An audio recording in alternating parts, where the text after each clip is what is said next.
បាទជម្រាបសួរពុកម៉ែបងប្អូនទាំងអស់គ្នាខ្ញុំបាទឈ្មោះពុកណារងបាទមកណែនាំម្សៅរុក្ខជាតិសញ្ញាហនុមានឲ្យបងប្អូនស្គាល់ណាបាទនឹងសូមរៀបរាប់ពីរោគសញ្ញាពះពវៀនបងប្អូនណាអញ្ចឹងឆ្នាំនេះខ្ញុំលក់ជូនបងប្អូនខ្ញុំមានបានធានាទទួលខុសត្រូវបងប្អូនណាបើករណីបងប្អូនប្រើ20ថ្ងៃអត់ធូរប្រើបានផលគឺបងប្អូនផ្ញើមកប្រូប្រាក់វិញបានបងប្អូនណាបាទអញ្ចឹងរោគសញ្ញាកាពះពវៀនធ្វើទុកដូចជាបងប្អូនហូបអាហារចូលទៅមានអារម្មណ៍ថាចុកច្អល់ប្រហាយនៅក្នុងពោះបាទ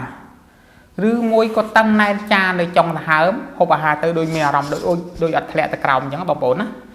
ណែនដំទ្រូងថប់ដំហើមដកហើមមកផុតខ្លីឬមួយបងប្អូនហូបអាហារទៅមានអារម្មណ៍ថាអ៊ូលតាក់នៅបំពង់កដូចអត់ធ្លាក់ទៅក្រោមបាទអាសារួយអញ្ចឹងតអាសាឈឺក្បាលវិលមុខស្រវាំងភ្នែកបងប្អូនណាចុករយតាមឆ្អឹងខ្នងស្ពឹកចុងជើងស្ពឹកចុងដៃឬមួយក៏ឈឺបោះដៃផុតខាងឆ្វេងបាទឬមួយក៏ក្តៅពោះស្ទីងបាទហ្នឹងគឺរោគសញ្ញាកាពះពវៀនហើយបងប្អូនណាបងប្អូនខ្លះក៏បាត់ជើងមករដែប្រដប់ដូចអាចចំសាយបាត់ជើងមកស្អិតបាត់ជើងមកសប៉ែតបាត់ជើងបានតិចមិនអស់ពីពោះបងប្អូនត្រូវប្រើក្រពះពវៀន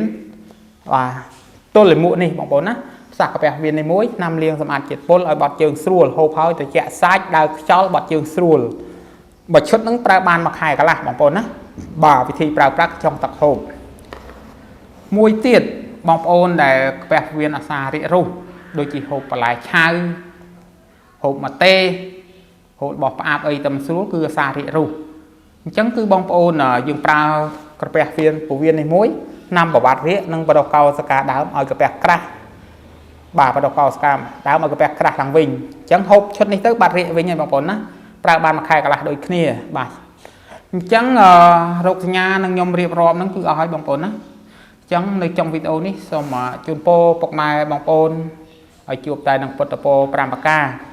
គឺអាយុវណ្ណៈសុខៈពលៈនិងបដិភិនៈកំបីគ្លៀងគ្លៀតឡើយបាទសូមជម្រាបលា